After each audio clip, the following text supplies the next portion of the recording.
Paul Marsh, and I am delighted to say that I'm joined by the legendary Mr. Neil Warnock. Neil, how are you, sir? Very well, thank you. Yes, Paul. It's a lovely morning down here in Cornwall. Are you rested? Have you defrosted? Absolutely, yes. I have defrosted, yes, and looking forward to a few nice weeks. So hopefully the weather will stop raining soon and give us a chance to enjoy it. Oh, fingers crossed, right? So you're down in Portsmouth on Friday, the 14th of June at the Portsmouth Guildhall with the Are You With Me tour. Can't wait for that. I think it's going to be a fantastic evening. Yeah, it's a good. It's Portsmouth's such a special place to me. I nearly went there two or three times and got some good stories for that. For the evening about my opportunities that never developed for one reason or another. But I always, as a manager, I always enjoyed managing there because when you stand up there and I always shout instructions on. But as soon as I stood up, the fans behind used to drown me, and I couldn't hear myself talk, let alone the lads hear me. It was just an amazing atmosphere, and I always thought, right from the first time I ever went there, I'd love to manage this club. It was one of those things, and really pleased they're doing well. Yes. It'd be nice to see them back in the championship and pushing on because it is a good club. Well, we'll get to all of that kind of stuff very shortly. I just want to say that I went up to Scotland for a week on my 40th birthday, and I was up there nearly as long as what you were at Aberdeen. In fact, I think that if I'd have stayed for an extra day or two, I might have been offered a job as well. You might have been outlived me. Yeah, in that area. Yeah, it was a rash decision at first, but listen, I enjoyed the people were nice. Yes, yeah, I Yes, have it to was say that. Yeah, it was cold, but there were other factors which meant I didn't feel that I felt it was right that they got somebody in quickly now with the looking at what they're going to do. They've had a big turnover. They've had a group looking at where they can improve the whole club, and I just felt at the time if I could get them through the semi-final to the semi-final of the cup, we beat Kilmarnock my last game, so they've got a semi-final in about 3 weeks' time now at Hampden, well, and it was a good way to sign off, really. yeah, I think it's fair to say you certainly, even in your short period there, I think you left them in a far better position than what you found them. We should have well, we should have had seven, 6, 7 more points from the games. I mean, I suppose because I'm used to the championship, um, the mistakes that were made, I'm not seeing that type of mistake made before, for a long time. Mm. Not normally, I think when you coach players, etc., you tell them once and that's it. Are you with me? But there was some elementary mistakes. But a good group of lads. They tried their hardest, and like I say, a nice club. But I just felt it was right that they got somebody in quickly Yeah. now and planned ahead. Well, like I say, that's to our advantage because that means that you are coming down to Portsmouth on the 14th of June. Now, you are such a good soul in what you're doing down here because you're donating a percentage of each ticket sale to Pompey in the community. Why is it so important for you to raise money for Pompey in the community? I just felt that with my shows that I'm really enjoying them, and I had a word with the promoter and just to see if we could help the clubs that we're going at. Because if you look at the clubs that I'm going at, they've all got stories for me, really. They all bring back memories to me and good memories as well. And it'll be nice to share that a few of the funny stories really on the evening. And I thought at the same time, if we could help the foundation, because it's amazing how many people they forget about the foundations of this world, don't they? And everywhere I've been, Middlesbrough, Huddersfield, great foundations and all supporting in it. I thought if I could just play my bit as well when I'm down there, it would be good. Well, it's a fantastic gesture. You like you say, you have travelled all over the country. You've managed all over the country. Have you encountered a lot of underprivileged areas and kids who just want to play football? Yeah, absolutely everywhere, really. Going back to my days in like in London, in Crystal Palace, where football was everything, really, and it's the same up in Sheffield, where I was born. I think they're the rivalry, a little bit like your rivalry down there with Ipswich, and that, innit? The rivalry you can't forget sort of those things. Are you with me? Yeah, absolutely. And I think, yes, it's changed. We were very lucky when I was growing up. We could go out at night with my brother and his mates, and we'd go to the park and take our tops off for the goalposts, put them down, play till it went pitch black. Unfortunately, now with all the problems, social, Mm. you can't go till it's dark. You've got to be back inside and safe and sound. So we were lucky. In some respects, we weren't. We had no computers, no iPhones, things like that. But in other words, in a lot of ways, we were very lucky that we didn't have them. You might not have thought it at the time, but it was lovely to go and to a couple of hours and play football and not give anything about, are we safe here so Mm. it has changed a little bit. Now, have you seen the impact of football foundations and charities in your time as manager? Obviously, over the number of decades, have you seen that grow? Absolutely. The number of things now that they're doing, there's so many. I've just been talking to a couple that they're sleeping overnight at the ground. Mm. Are you with me? And raising money for that. And there's people doing absolutely unbelievable, climbing mountains and you name it. But like at Huddersfield, I went to where they provided meals for a lot of people, and then they were starting to do, I think, 50 schools as well, Okay. where they were doing like a breakfast type thing for the Right. schools for the underprivileged and what have you. I think it goes under the radar a little bit, Yeah. doesn't it? Yeah. Things like that, but all the clubs are doing things like that. Now, we can potentially raise around £10,000 from your show at the Guildhall for Pompey in the community.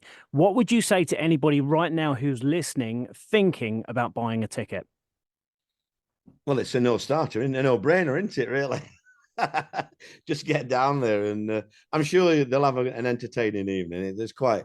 I keep remembering stories that I've not even planned to talk about, and I'm sure Pompey will remind me of a few good stories. I have got quite a number lined up anyhow, but it's a great. It's nice for me to talk about my past and some of the managers, not just in the Premier League, like your Fergusons and Wengers and Benitez, the Barneys I've had with them, but also the lower down the pyramid as well. I've had some great times at the moment, and it's nice to go back and bring up memories and funny stories. Really, Mm. I just try and make the audience enjoy the evening. Really. And also, I think the way that certainly TV, etc., is going, I think, would it be fair to say that you may tell a few stories on stage that you might not be able to get away with on TV? Yeah. Look, we'll have to search everybody, won't we? So they leave the phones everywhere. I'm afraid you've got to be careful now, haven't you? Because it's like when I used to say to the press guys when I first started, off the record. Oh Yeah. yeah, off the record. You couldn't possibly do that now. No. Unfortunately, young journalists in particular now, they've got editors who demand headlines, and it's sad really, because I used to confide everything in my local journalists. I've had some cracking journalists, but now you've got to consider that you can't say off the record anymore. Well, I can do to a number of journalists I've known all my life, There's but people you it's can very trust, difficult. isn't there? Yeah, because like I say, I always say that the tabloids in particular never let facts get in the way of a good story. Very Uh, true. and it's that's how it is, I'm afraid. Now, the last time we spoke, which was just over a year ago, you had offered your services short term to Portsmouth. They went with an unknown fella called John Musino. It didn't work out too badly for Pompey, did it? What a good decision, eh? What a good decision, I know. And I think the way he handles himself is excellent as well. He doesn't get carried away if things don't go well, and he supports his players all the time, and they play a good brand of football. Mm. I think it's a good recipe for success, and it'll be interesting. Obviously, I hope they go up, but then it'll be interesting next season because the Championship's a great league, but nothing to be frightened about. Nothing, you've seen what Ipswich have done. You Yeah. know, I mean, to be where they are is an amazing feat this year, and there's no reason why Portsmouth don't do that. I Have, look, have you seen much of Pompey this year? I've seen them a couple of times. Yeah, I mean, you look at them, and they're what I call not one of my teams, but they're a team, aren't they? Mm. You know, they're not like individual, and you can name him or name them. I just think they fit together, and that's why they've got the results. I think, and I think the manager obviously deserves a lot of credit. Yeah, I think the amount of last minute winners, or certainly in the final 10 minutes of the game, they've got that winning goal. I think, like you say, it shows the team is togetherness, And and never give in. they are going to fight till the end for not only themselves but the manager as well. Yeah, never give in. I mean, it's one of my sayings, really, never give in. And I think that's, you know, one of my other sayings is you've got to die for 3 points. I think True. everywhere I go now, the young lads, really, teenagers and early 20s, they all come up to me now. You got to die for 3 points, Neil. So it's good social media in some respects, isn't it? Yeah, exactly, exactly. There's a lot of youngsters out there finding out about the things, and your YouTubes and all your social medias. That's what they're great for. Now, speaking of that, funny enough, from our last interview that we did, one of the questions I asked you was about who was the best player you almost signed, and now that reached nearly 1 million views on social media. So let's see what we can come up with this time. Okay, who was the biggest prankster that you ever worked with? Oh, that there's no doubt. A lad called Rob Cosluck at Sheffield United. By 100 miles, he was the word. He was. You just didn't know what he was going to do next. Not all good, I may say, but he was a lovely lad as well.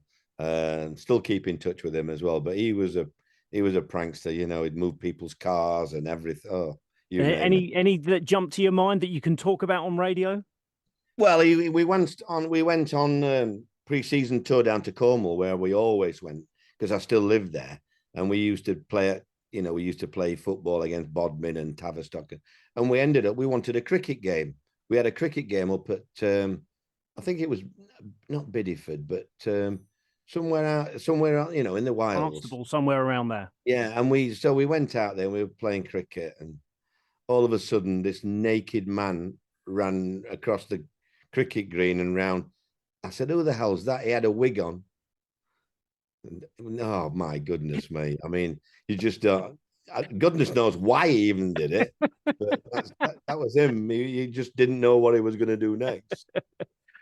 Is there a player? Because last time we spoke about the fact that you almost signed Didier Drogba. Is there a player that you begged the board to sign and they said no, but in the end you were proven right? Absolutely. Crystal Palace, right? Steve Parish, the chairman. He had a data, everything was data based, and we don't sign players unless they're this, that, and the other. So we had a scout in Scotland tell us about a player, a good player. I won't tell you his name yet. A good player, and we were looking for a centre half. So I sent Ronnie Jepson up to watch him, and he played all right. And Ronnie said, "He'll do for us, Gaffer." Yeah. So I told the chairman he's going to cost 3 million, about £3 million, but he's a good player, comfortable on the ball, and all this, that, and other. So I just thought it to be a formality, and so the chairman said to me, the next time I saw him, it doesn't. We don't think he's quick enough. This player. I said, "What do you mean he's not quick enough?" Well, he doesn't look as though he can sprint. So I said to him, "Chairman, in all disrespect, in Scotland, he doesn't have to sprint. He reads the game that well. He's always in front of everybody. So that's ridiculous. So, well, that's on the data," he said. "That's on the data or data, whatever you call it." So we didn't sign him. And this lad was called Van Dijk. Oh, I knew you were going to say that. Oh, £3 million, Celtic. And Ronnie come back and said, "Yeah, good player, Gaffer, we'll have him." And then the chairman and the data guy, I bet every time he sees him. And we played Liverpool when I was at Cardiff. We played Liverpool, and Van Dijk come up to me I know you tried to sign me. oh wow. Yeah, he did, yeah. So it was quite funny that. But I wonder what Palace think when they're looking for a centre half now. Yeah, amazing. And what could have been? I mean, A, they could be in a much better position than what they are now. But B, if they had sold him, look at the money that Southampton sold him for. Absolutely, yeah. And I'm glad. I'm really pleased he did well, me. Yeah. We've seen players like Lingard, Sancho, Dele Alli, all playing far below the level that they should be. With the exception of Tarabat, who you spoke about a lot, who could have gone to have been the best, but maybe had the wrong attitude? Well, off just off the cuff, I can't really think of anybody. I mean, I've had a few. You know, you always have challenges as a manager, and I'm not worried about. In fact, I think I got Michael Brown from Portsmouth. I think he was on loan at Portsmouth Yeah. at the time, and I really rescued his career really because Joe Royle didn't want him at Man City, and so he was a nice lad. I just look at some of them, some of the ability lads that I've had that really I thought could do a lot better, but without naming them, I'll probably think about your question when I come down there. But off the cuff, I can't really think of any. I remember one lad who I really fancied. I took him and I took him up to Scarborough, not to Scarborough. Yes, he did. He played for Scarborough, and I said to him, "With your ability, son, you should be looking to try and get to the top level. I can't tell you how you're going to get there, but you should be looking at the top of the pile. You're talking about Championship, Premiership to get there with your ability. Or if you go the other way, you'll be playing for Bromley." And unfortunately ended up in prison. You know, so you can't win them all. You know what I mean? But Unbelievable. most of the lads like that come out that did well and progressed. And you know, like I said, I've got a few good stories about players that that probably didn't think they could play at the top level that ended up playing at the top level and still text me now and then. So it's That's good. always nice, isn't it? It's always nice when they say, you know, attitude overcomes skill every day of the week. It does. I mean, if you've got them both, Yes. you know, it's great. It's a great tribute to you that you use it in the right way. But there's so much happening now. You've got to have a level head as well, haven't you? Yeah. You know, there's so much money at stake. I mean, you know, when you see teenagers on 100 grand a week, you know, it does frighten you a bit nowadays. Because there were no mental issues when I was you know, you didn't know that things like that, you know, happened, and that only came in the last sort of 10 years, and then you can understand why. It's not the money that they're on. It's, you know, Pressure. going Yeah, home and absolutely. I mean, at Portsmouth, one of the players, I remember after a game at Portsmouth, a knock on the door and a face coming in and presenting me with his shirt, and he had his problems. Can you think who it might be? I do know who this is, and this is he's a legend down in this way, Paul Merson. Correct, Paul Merson, yeah. And we still talk about that when I see him on Sky and things like that, you know. But you know, he remembered something I'd said and about him and brought me his shirt in, which was very, very good of him, you know, that night. Even I think we got a good result that night. So it was double enjoyable. Final question from me. So your evening at the Portsmouth Guildhall is 2 days before England kick off their Euro 2024 campaign. Can they win it? And what do they need to do to have a chance? Yes, they can win it. They've got the players to win it. I think Gareth's done a fantastic job. I think he's the best man that could have managed England over the last 7 years. And I just feel when we get to the knockout stages, quarterfinals, we'll always qualify and we'll always get to, you know, quarterfinals. But I just think when we have to have a plan B against the better sides. Yeah. Because the better sides show that our centre halves have not the best centre halves, I don't think. And I just think that he knows that. I think Gareth knows that. But I just think there's a plan B at times during the game. I don't think there's anybody on the staff of Gareth that can get hold of Gareth and tell him this or tell him that. Are you with me? I think they're all nice people. I think Gareth is. And I think sometimes you have to be a little bit that way to get a win out of your team. I really like it in the Premiership where you see a goal be scored and the manager immediately turns around to one of his staff and points at him as if to say, that's you, you know, you did that. And like you say, I'm not 100% sure if there's anybody like that in the England camp. No, I'm not. I'm hoping he proved me wrong because nothing would be better for England to win it with Gareth because he is such a nice lad. Yeah. That's why I don't I don't want him to go to play a place like Man United because I think they would eat him up. I Yeah, think yeah. I don't think he's a day-to-day manager. I think he's done a fantastic job with England, and I think if they could do well, I would try and keep my job with England if I was him, because I think it's made to measure for him. Despite obviously the critics jump on board with England, but he's going to get that anywhere anyway.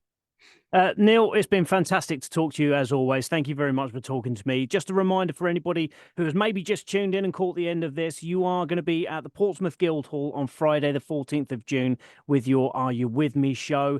And the best part about all of this is you are donating a portion of that ticket to Pompey in the community where, they do some really, really great work around the city. Neil, thank you very much for talking to me. I really do appreciate it. I wish you all the best and I'll see you in a couple of months' time. Thank you very much. Cheers, son.